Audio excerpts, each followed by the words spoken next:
It was a day like any other in Washington, D.C., or so it seemed. The streets were alive with people rushing to their offices, cars honking in traffic, and the faint hum of helicopters overhead. But inside the White House Situation Room, tension filled the air. A message had arrived, an ultimatum from an alien empire that called itself the hegemony. They demanded Earth's unconditional surrender within 24 hours, or they would destroy the planet. President Lavra Hayes sat at the head of the long table, her face calm, but her hands gripping the edge of the desk tightly. Around her, generals, scientists, and advisors whispered urgently among themselves. No one could believe what was happening. For decades, humanity had wondered if life existed beyond Earth. Now they knew the answer, and it wasn't friendly. The holographic projection flickered in the center of the room, showing the stern face of the hegemony's ambassador. His voice, translated into perfect English by advanced algorithms, echoed through the chamber. "You are primitive," he said coldly. "Your weapons are insignificant compared to ours. Surrender now, and we may allow some of you to serve us. Resist, and your species will be erased." Lavra took a deep breath before speaking. Her voice was steady, though everyone in the room could see the weight of the decision pressing down on her. "We need options," she said firmly. "Tell me what we can do." One of the generals cleared his throat nervously. "Madam President, our military isn't ready for this. Their ships are massive, each one bigger than anything we've ever built. And there are hundreds of them already in orbit. If we try to fight, we'll lose," another advisor chimed in. "Maybe we should negotiate. Buy ourselves some time while we figure out how to deal with them." But Lieutenant Colonel Daniel Carter, who had been standing quietly near the back of the room, shook his head. He stepped forward, his boots clicking softly against the floor. "Negotiating won't work," he said bluntly. "They're not here to talk. They've given us less than a day because they know we don't have the power to stop them. This is about dominance, not diplomacy." Daniel's words silenced the room. Everyone turned to look at him. He was tall, with short dark hair and sharp eyes that missed nothing. As the head of Earth's fledgling space defense initiative, he had spent years preparing for the possibility of extraterrestrial contact. Unfortunately, none of those preparations had included fighting off an interstellar invasion fleet. Lavra leaned forward slightly. "Then what do you suggest, Colonel?" Daniel hesitated for a moment, glancing toward Dr. Emily Grant, who sat farther down the table. She was a physicist, soft-spoken but brilliant, known for her groundbreaking work on experimental propulsion systems. She caught his gaze and gave a slight nod. It wasn't much, but it told Daniel everything he needed to know. "There might be another way," Daniel finally said. "Dr. Grant has been working on something, a new kind of warp drive. It's still in testing, but if we can adapt it quickly enough, we might stand a chance." The room erupted into murmurs. Some looked skeptical, others hopeful. One of the generals raised his hand to quiet the group. "Are you saying we can build a weapon capable of taking these guys down in less than 24 hours? "No," Daniel replied. "I'm saying we might be able to hit them where it hurts.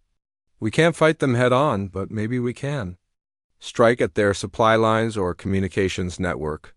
If we disrupt their operations, we might buy ourselves more time." Lavra nodded slowly. "Do whatever you need to make it happen. You have my full support." With that, Daniel turned to leave, motioning for Emily to follow him. Outside the Situation Room, the two walked briskly down the hall, their footsteps echoing off the marble floors. Neither spoke until they reached a secure elevator leading to the underground facility where Emily's lab was located.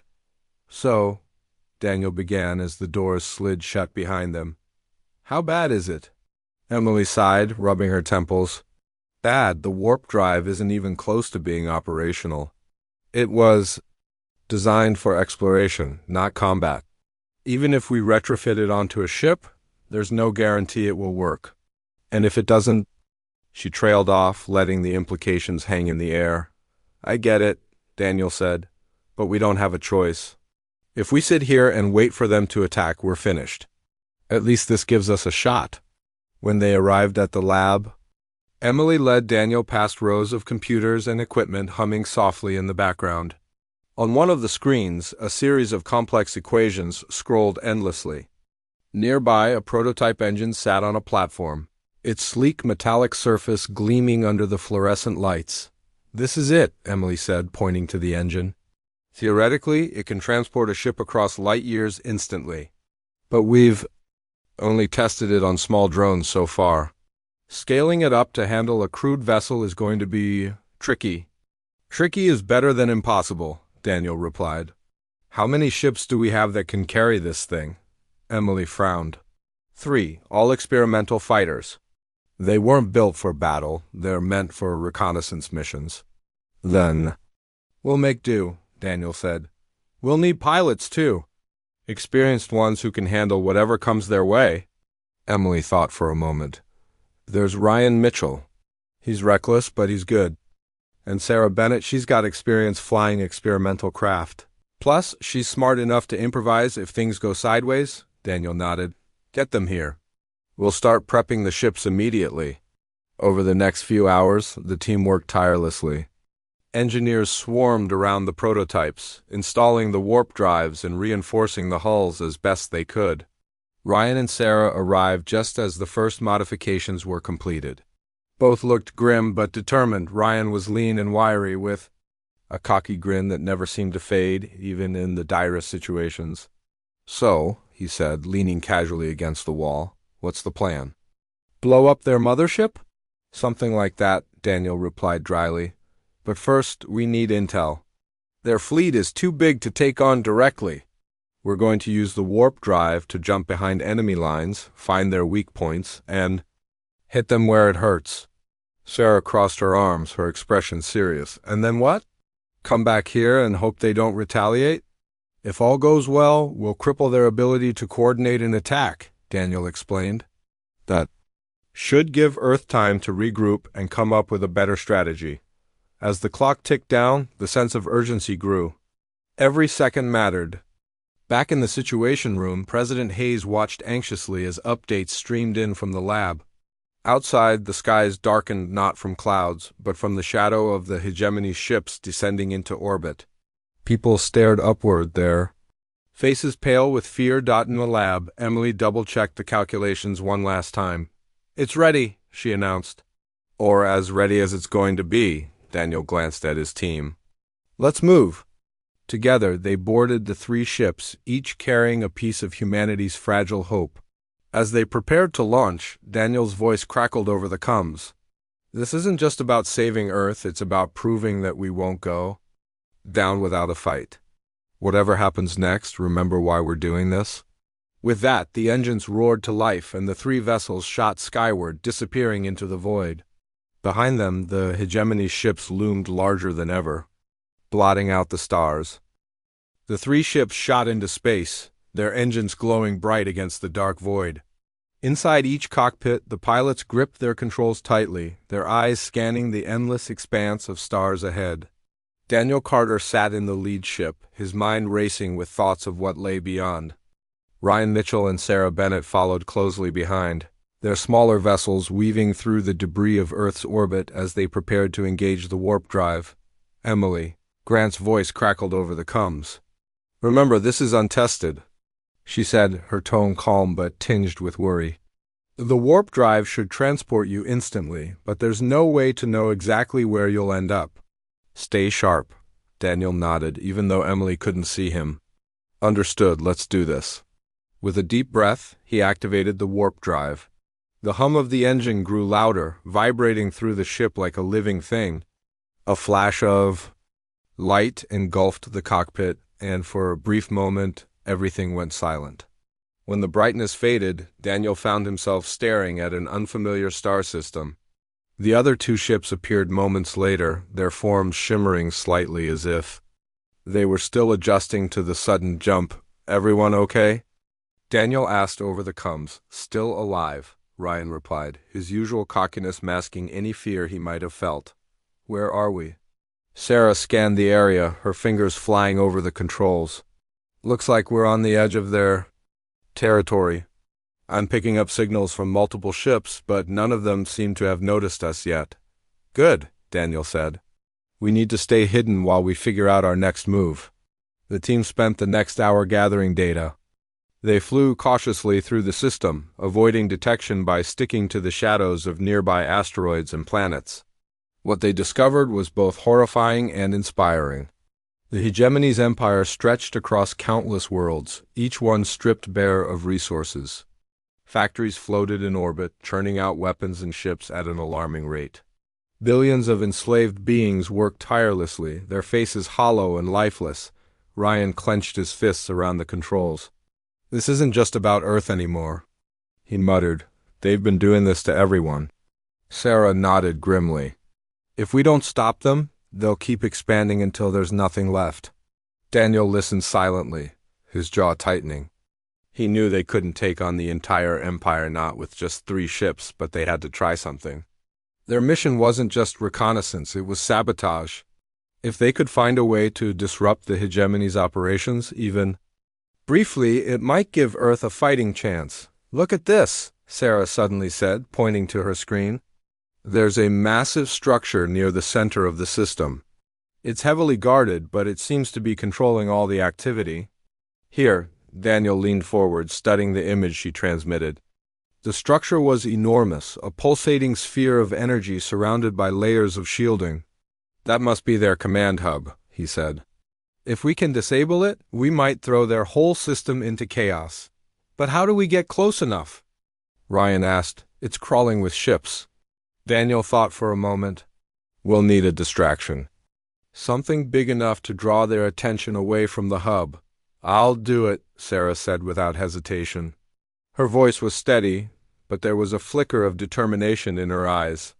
I'll lead a decoy run. My ship's faster than yours. I can draw them off while you two go for the hub. No, Ryan protested immediately. That's suicide. We stick together. We don't have a choice, Sarah shot back. If we all go in, they'll catch us before we even get close. This is the only way. Daniel hesitated, torn between logic and emotion. He knew Sarah was right, the plan made sense, but the idea of sending her into danger alone weighed heavily on him. Finally he nodded. All right, but you make sure you come back. Sarah gave him a small smile. I'll do my best. The team split up, each heading toward their designated positions.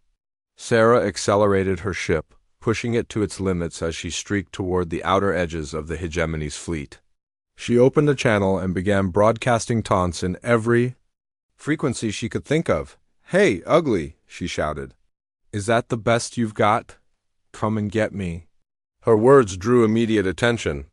Dozens of Hegemony fighters peeled off from their formations, chasing after her like wolves hunting prey. Sarah zigzagged through the stars, her ship darting between larger vessels as she led the enemy on a wild chase. Explosions lit up the darkness behind her as the Hegemony fired relentlessly, but she stayed just out of reach. Meanwhile, Daniel and Ryan approached the command hub from the opposite direction. They moved slowly, using the cover of nearby debris fields to mask their approach. As they neared the structure, the sheer scale of it became overwhelming. The pulsating sphere at its core glowed with an eerie blue light surrounded by layers of shields that shimmered like liquid glass. This is insane, Ryan muttered under his breath. How are we supposed to get through that? We focus on one thing at a time, Daniel replied. First we disable the outer defenses, then we hit the core. They launched a barrage of missiles at the nearest shield generators, watching as explosions rippled across the surface. Alarms blared throughout the structure, and swarms of drones poured out to intercept them. Daniel and Ryan fought back fiercely, their ships weaving through the chaos as they returned fire. Inside the command hub, confusion reigned. Technicians scrambled to respond to the unexpected attack, their movements frantic and uncoordinated. Without Sarah's distraction, the defenders would have overwhelmed Daniel and Ryan in minutes. But thanks to her efforts, the Hegemony's forces were spread thin, leaving gaps in their defenses. Finally, after what felt like hours, Daniel and Ryan breached the inner chamber. The pulsating sphere loomed before them, its energy radiating outward in waves. Daniel armed the explosives they had brought, placing them strategically around the core. "We've got 30 seconds, he said, his voice tense. "Let's get out of here." As they raced back to their ships, the first charges detonated. The explosion rippled through the sphere, causing it to collapse inward on itself. The resulting shockwave tore through the command hub, disabling its systems and sending debris flying in every direction. Back in her ship, Sarah saw the explosion from afar. She allowed herself a brief moment of relief before turning her attention back to the pursuing hegemony fighters. With the command hub destroyed, the enemy fleet began to falter, their coordination breaking down as orders ceased to flow from the central network. Taking advantage of the chaos, Sarah pushed her ship to maximum speed, slipping past the remaining fighters and heading toward the rendezvous point. When she arrived, Daniel and Ryan were already waiting. Their ships hovered silently in the shadow of a nearby asteroid, their hulls scorched from battle. Sarah landed beside them, her face pale but triumphant. "You did it," Daniel said, his voice filled with admiration. "We couldn't have done this without you." Sarah shrugged, trying to act casual despite the adrenaline still coursing through her veins. "Just doing my job." For a moment, none of them spoke. They simply sat in silence, allowing the weight of what they had accomplished to sink in. Against all odds, they had struck a blow against the hegemony one. That might change the course of the war, but they also knew it wasn't over. The hegemony was vast, and their retaliation would be swift. For now, though, they had bought Earth some time and given humanity a reason to hope. As they prepared to activate the warp drive once more, Daniel glanced at the others. "Let's go home." With that, the three ships disappeared in flashes of light, leaving the shattered remnants of the hegemony's command hub behind. When the three ships reappeared in Earth's orbit, the crew was greeted by a scene that made their hearts sink. The hegemony's massive fleet still loomed above the planet, its ships blotting out the sun and casting long shadows across the surface below. Fires raged in cities around the globe, their orange glow visible even from space. The enemy had begun its assault while Daniel, Ryan, and Sarah were gone, and it was clear they hadn't held back. Daniel clenched his jaw as he surveyed the destruction. "We need to get word to President Hayes," he said over the comms. "Let her know what we've done and what's coming next?" Sarah nodded, her hands steady on the controls despite the exhaustion etched on her face. "Do you think they'll pull back now that we've taken out their command hub?" "It's hard to say," Daniel replied. "Even without central coordination, their ships are still dangerous. But losing the hub has to weaken them somehow. We just have to hold on until reinforcements arrive or until we figure out our next move," Ryan snorted. "Reinforcements? From who? Everyone down there is scrambling just to survive." "Then we make do with what we've got," Daniel shot back. His tone left no room for argument. "Earth isn't giving up, not while we're still breathing." As they descended toward the atmosphere, the team contacted the White House Situation Room. President Lavra Hayes answered immediately, her voice tight with stress but tinged with hope when she heard their report. "You did it," she said, relief evident in her words. "Now tell me how bad it is up there." "It's bad," Daniel admitted. "They've started attacking major cities. Their fleet is huge, but I think taking out the command hub threw them off balance. They're not coordinating as well as they were before." Lavra took a deep breath.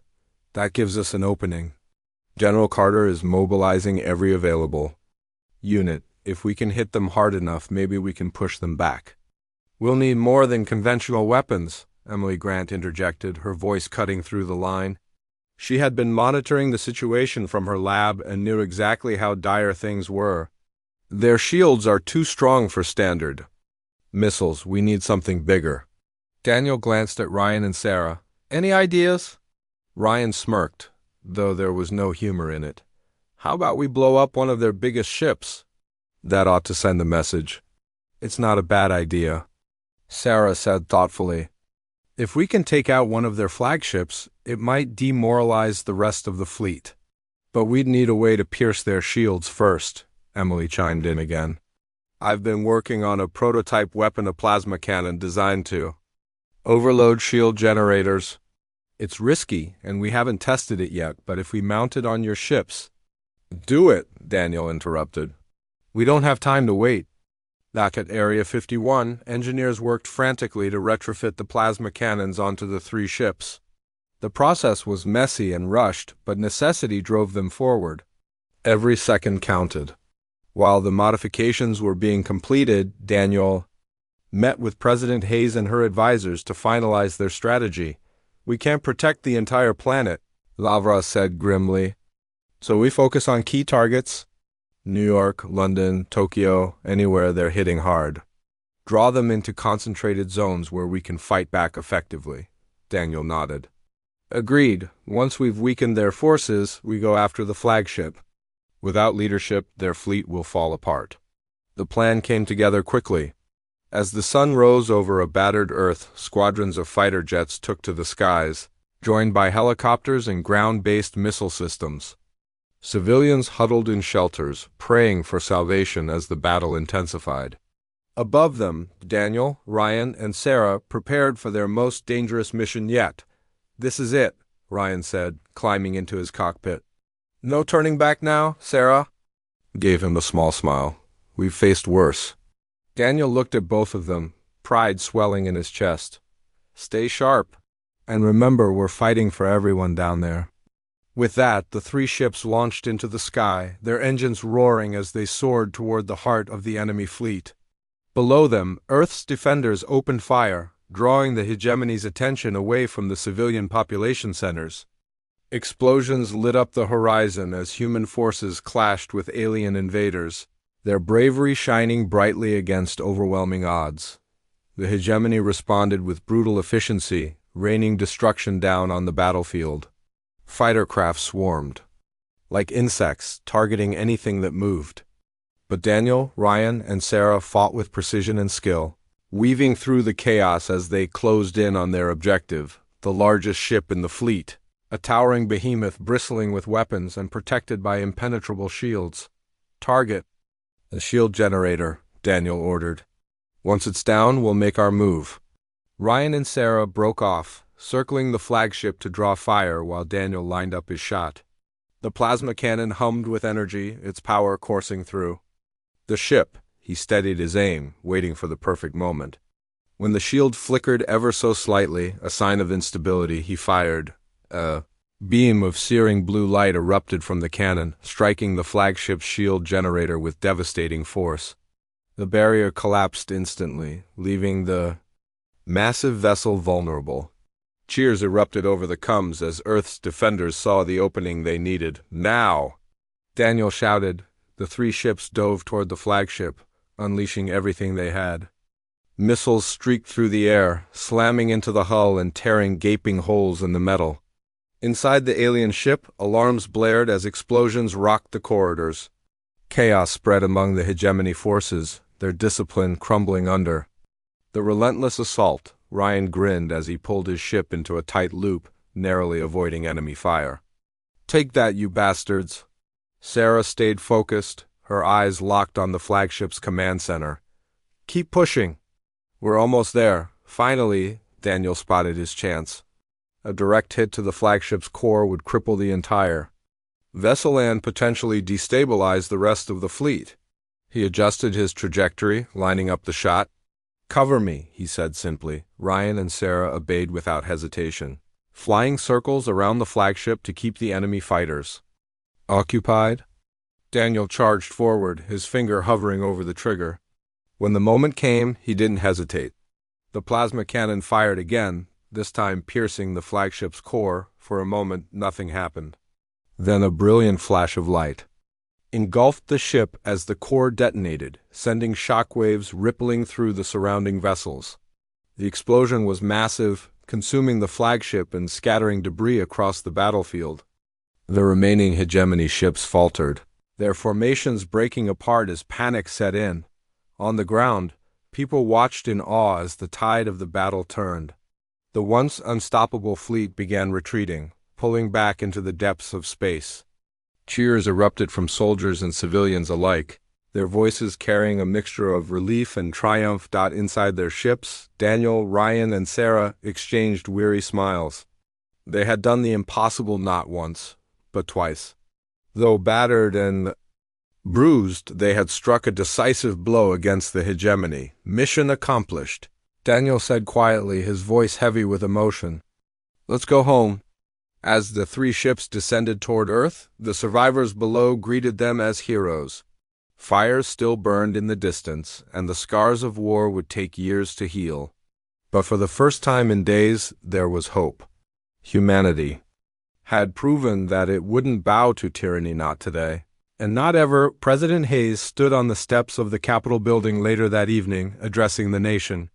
Her voice carried strength and resolve as she spoke of unity and resilience. Behind her, Daniel, Ryan, and Sarah stood silently, their faces pale but proud. They had risked everything to defend their world, and in doing so, they had changed its future forever, but deep down they all knew the fight wasn't truly over. Somewhere out there, beyond the stars, new threats awaited. For now, however, Earth was safe, and that was enough. The victory was bittersweet.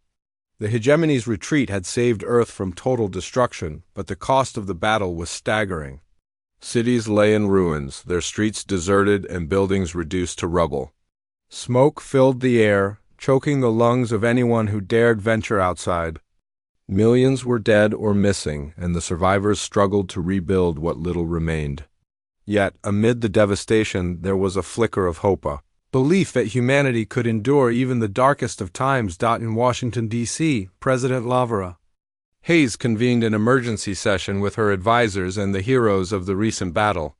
Daniel Carter, Ryan Mitchell, and Sarah Bennett sat at the table alongside Dr. Emily Grant, whose plasma cannon had played a crucial role in turning the tide. Though they were hailed as saviors, none of them felt like heroes.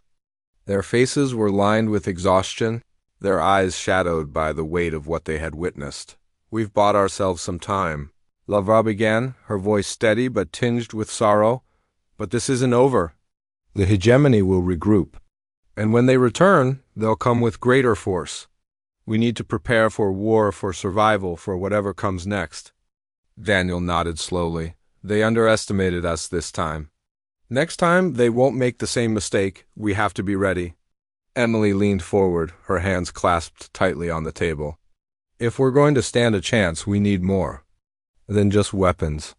We need allies, other species who've suffered under the hegemony's rule. Together, we might be able to push back against them. Ryan raised an eyebrow. You're talking about uniting aliens? How do we even start? It's not impossible, Sarah chimed in. When we were in their system, I saw countless enslaved species working in those factories. If we can free them, or at least show them we're fighting for their freedom, they might join us. Lavra considered this for a moment before nodding. Then that's our next step. Colonel Carter, assemble a team to reach out to these species, find a way to communicate with them, earn their trust, and bring them into the fold. Daniel accepted the task without hesitation, though he knew it wouldn't be easy. The hegemony's empire spanned light years, its grip tightening around every world it conquered. Breaking through that control would require more than courage. It would demand strategy, patience, and sacrifice. Over the following weeks, Earth began to heal. Refugees poured into temporary camps set up by the military, while engineers worked tirelessly to repair critical infrastructure. Power grids flickered back to life, and water supplies were restored to shattered cities.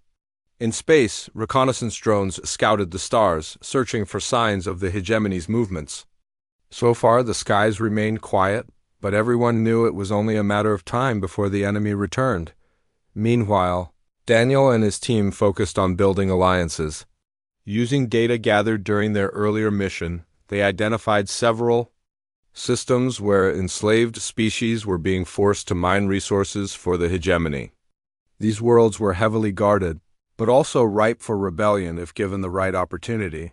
Their first target was a mining colony orbiting a distant red dwarf star. Intelligence suggested that the population consisted primarily of a humanoid species known as the Varnic, who had been subjugated by the hegemony centuries ago. The Varnic were strong and resilient, but years of oppression had left them wary of outsiders. Daniel, Ryan, and Sarah led the mission, piloting one of the experimental ships equipped with Emily's latest upgrades. As they approached the colony, they activated stealth protocols to avoid detection. The sight that greeted them was heartbreaking. Thousands of Varnic worked tirelessly in massive industrial complexes, their bodies gaunt and their expressions hollow. Armed hegemony enforcers patrolled the area, ensuring compliance through fear and violence. "This is worse than I imagined," Sarah murmured, her voice trembling with anger. "How do we even begin to help them?" "We give them hope," Daniel replied firmly. "Hope that someone is willing to fight for them. That's all anyone needs to rise up." The team devised a plan. They would disable the colony's power grid, plunging the facility into darkness and creating chaos among the hegemony forces. While the enforcers scrambled to restore order, Daniel and his crew would land on the surface and speak directly with the Varnic leaders. It wasn't long before the plan went into action. Ryan flew low over the complex, dropping EMP charges designed by Emily to disrupt the energy systems. Within minutes, the lights went out, plunging the colony into silence. Alarms blared as hegemony troops mobilized, but their efforts were disorganized.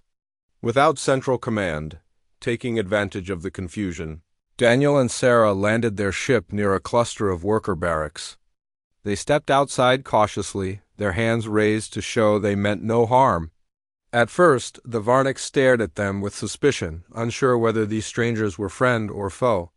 But when Daniel spoke, his words translated by a universal communicator, they listened. "We are from Earth," he said, his voice calm but firm. "We fought the hegemony and we've won.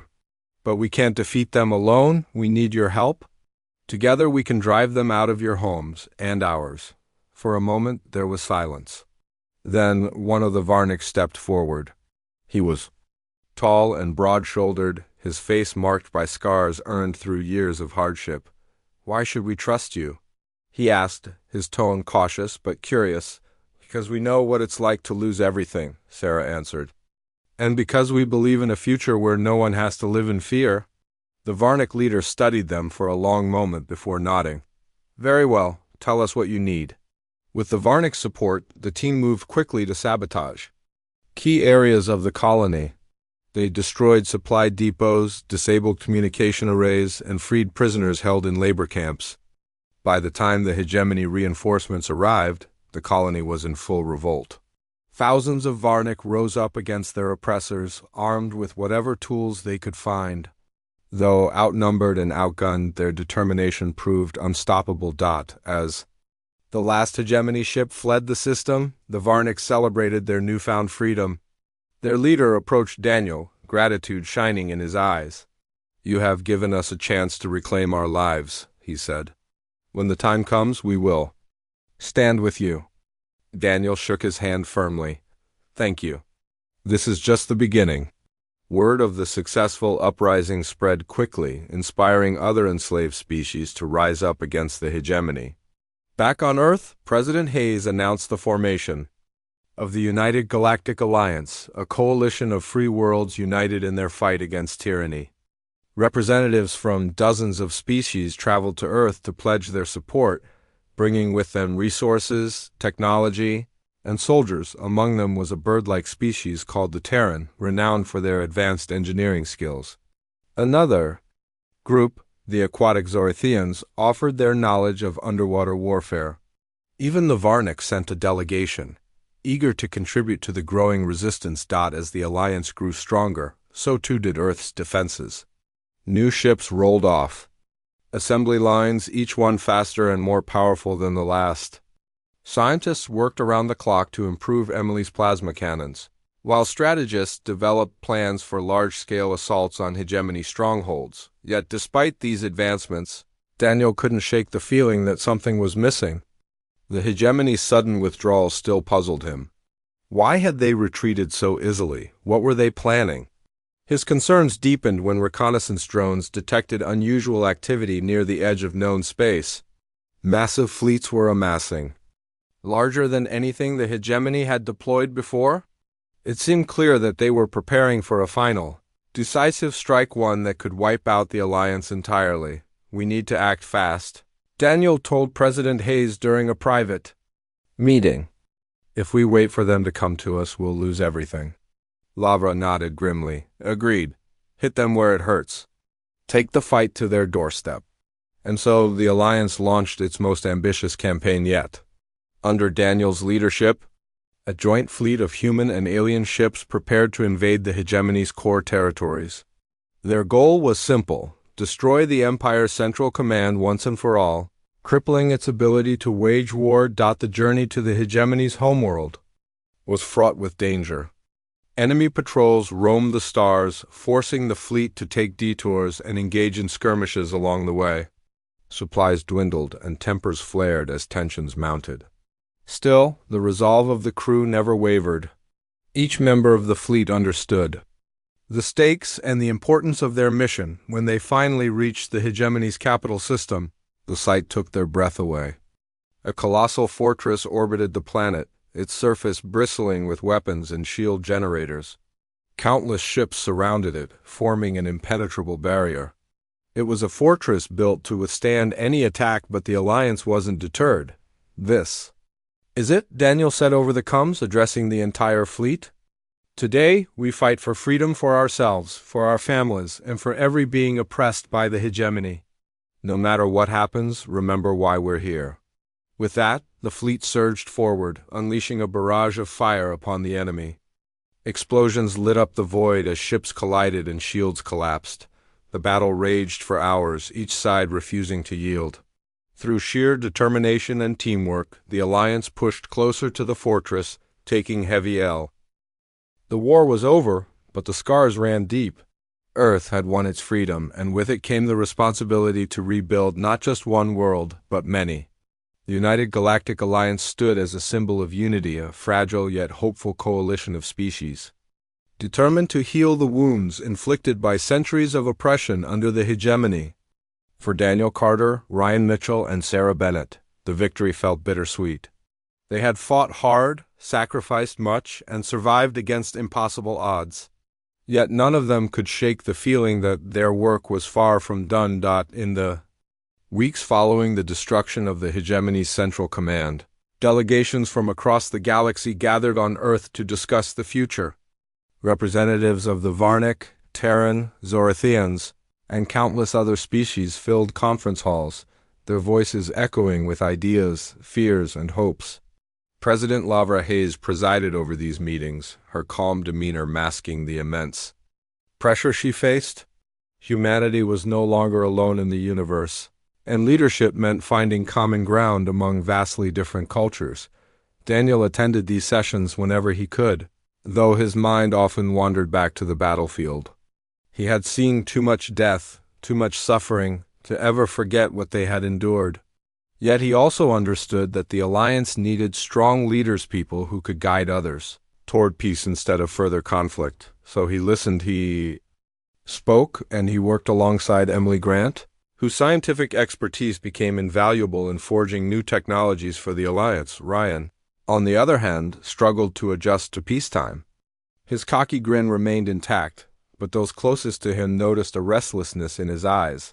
Flying experimental ships through enemy fire had been thrilling, even exhilarating. Now, sitting in meetings or overseeing routine patrols, he felt out of place. I didn't sign up for desk jobs, he muttered to Sarah one evening as they walked along the grounds of Area 51. Sarah smiled faintly. None of us did. But this is part of the fight too, building something better. Easier said than done, Ryan replied, kicking a loose stone. What happens when another empire shows up? Or worse, when old enemies decide to come back? We'll deal with that when it comes, Sarah said firmly. For now, we focus on making sure this alliance lasts. Meanwhile, Emily continued. Her groundbreaking research, driven by a desire to ensure humanity would never again be caught unprepared. She developed faster warp drives, more efficient energy systems, and advanced weaponry capable of defending against future threats. Her lab buzzed with activity as engineers and scientists from various species collaborated, sharing knowledge and ideas. One day, while testing a prototype shield generator, Emily received an unexpected visitor, General Marcus Halley, head of Earth's Defense Forces. He entered the lab quietly, watching as she adjusted settings on a control panel. When she finally noticed him, she straightened and wiped her hands on her coat. "General," she said, surprised. "Is everything okay?" Marcus nodded slowly. "Everything's fine for now. But I wanted to talk to you about something important." He glanced around at the rows of equipment before continuing. "We've been hearing rumors. Reports of rogue factions within the former hegemony territories. Some are claiming they can restore the Empire. Others, well, let's just say not. All of them share our vision of peace." Emily frowned. "You think they're planning something?" "It's possible," Marcus admitted. "Which is why we need to stay ahead of them. Your work here has already saved us once. If there's any chance you can develop something, a failsafe, maybe to protect us if things go south." "I'll do my best," Emily said without hesitation. "But I can't promise miracles. That's all anyone can ask for." Marcus replied with a small smile. "Keep me updated." As months passed, life on Earth began to stabilize. Refugees returned to their homes, cities rose from the ashes, and children played in streets that had once been battlegrounds. Schools reopened, markets thrived, and communities came together to celebrate festivals and holidays. The presence of alien allies added a new layer of diversity, enriching human culture in ways no one had anticipated, but beneath the surface, tensions simmered. Not everyone trusted the alliance, and some humans resented sharing resources with species they barely understood. Protests erupted in certain areas, fueled by fear and misinformation. In response, Daniel and his team worked tirelessly to promote understanding between humans and their newfound partners. They traveled to colonies, gave speeches, and participated in cultural exchanges, hoping to bridge the gap between worlds. One such trip took Daniel and Sarah to a remote mining outpost, operated jointly by humans and Varnic. The facility was thriving, thanks to the combined efforts of both species. Workers shared meals, exchanged stories, and taught each other skills unique to their cultures. As Daniel watched a young Varnic child laugh while playing with a human toddler, he felt a glimmer of hope. "This is what we're fighting for," he said softly to Sarah. She nodded, her gaze softening. "It's worth it." Despite these successes, the threat of renewed conflict loomed large. Reconnaissance missions revealed disturbing signs, abandoned hegemony ships being salvaged, weapon caches hidden in remote systems, and encrypted communications suggesting organized resistance. It seemed clear that remnants of the Empire were regrouping, waiting for the right moment to strike. When the attack finally came, it was swift and brutal. A fleet of rogue vessels launched a surprise assault on a key Alliance supply route, destroying transports and cutting off vital resources. Panic spread quickly, threatening to unravel the fragile unity of the coalition. President Hayes called an emergency summit, urging leaders to remain calm and focused. "We knew this day might come," she said, addressing the assembly. "We cannot let fear divide us. Together we will face this challenge as one." Under Daniel's leadership, the Alliance mounted a counteroffensive. Ships from multiple species converged on the rogue fleet, engaging in fierce battles across several star systems. Though outnumbered, the rogues fought with desperation, using guerrilla tactics to exploit weaknesses in the Alliance's defenses. Casualties mounted on both sides, and morale began to waver. It was during one of these skirmishes that Ryan found himself in the fight of his life. His ship, damaged and leaking atmosphere, was surrounded by enemy fighters. With no backup in sight, he prepared for the worst. But then something unexpected happened. A squadron of Terran pilots swooped in, their sleek ships slicing through the enemy ranks like blades. Ryan stared in disbelief as they formed a protective perimeter around him, escorting him safely back to base. "You owe us dinner," the lead pilot quipped over the comms, his voice laced with humor. Ryan laughed despite himself. "Deal. The turning point came when intelligence operatives uncovered the location of the rogues. Hidden headquarters, a fortified asteroid base deep in uncharted space. Daniel devised a daring plan to infiltrate the facility and disable its defenses from within. Leading a small strike team, he, Sarah, and a group of elite soldiers boarded stealth shuttles and slipped past enemy patrols. Inside the base, chaos reigned. The team moved swiftly, planting explosives at critical junctures while engaging hostile forces in close-quarters combat. When the charges detonated, the base collapsed inward, taking the rogue leadership with it. Without direction, the remaining ships scattered, leaving the Alliance victorious once more. Back on Earth, celebrations erupted as news of the victory spread.